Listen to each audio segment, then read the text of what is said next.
মহিলাদের চেয়ে পুরুষের লজ্জা বেশি। একবার এক স্কুলে স্থানীয় মহিলারা একটি সভার আয়োজন করেছিলেন, যেখানে কথা বলতে চেয়ে এক মহিলা বলেছিল যে মহিলাদের চেয়ে পুরুষের লজ্জা বেশি। কথাটা শেষ করতে না করতে একজন ভদ্র মহিলা উঠে দাঁড়ালেন, প্রতিবাদের সুরে বললেন, আপা, আপনার কথাটা মানতে পারলাম না। পুরুষ মানুষের আবার লজ্জা দেখলেন কোথায়? ওরা তো বেশরমা বেলাজা। প্রথম মহিলা দ্বিতীয় মহিলাকে থামিয়ে দিয়ে বলল, আপা, আপনি কি করেন? তিনি বললেন, এই স্কুলে শিক্ষকতা করি। প্রথম মহিলা বললেন, কয়জন পুরুষ আর কয়জন মহিলা শিক্ষক আছে এই স্কুলে? ভদ্র মহিলা হাসি মুখে উত্তর দিলেন, আমরা সমান সমান, 4 জন পুরুষ 4 জন মহিলা। প্রথম মহিলা বলল, আপা, আপনি কি কোনোদিন আপনার পুরুষ সহকর্মীর পেট কিংবা পিঠ দেখছেন? ভদ্র মহিলা ব্রুকুচকে তাকালেন আর বললেন, তার মানে? প্রথম মহিলা বলল, দেহ প্রদর্শন করা নির্লজ্জতা, কিন্তু এই কাজটা সাধারণত পুরুষেরা করে না। আপনার যদি কখনো ইচ্ছে হয় আপনার কোনো পুরুষ সহকর্মীর পেট কিংবা পিঠ দেখবেন, তাহলে তাকে ডেকে বলতে হবে, ভাই, আপনার শার্টটা কিংবা পাঞ্জাবিটা একটু উপরে তুলুন তো, আমি আপনার পেট কিংবা পিঠ দেখবো। সেই ভাই তখন নির্ঘাত আপনাকে পাগল মনে করবে। আর আপনার পেট কিংবা পিঠ কতভাবে, কত অ্যাঙ্গেলে, কত শত পুরুষ মহিলা দেখছে, তার কি কোনো হিসাব আছে? পুরুষরা পেট কিংবা পিঠ বের করা পোশাক পরে বাইরে কিংবা অফিস আদালতে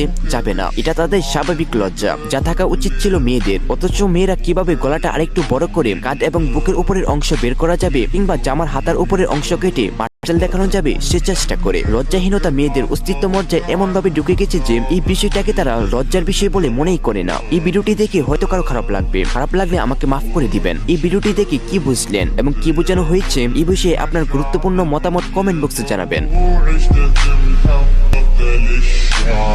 মহিলাদের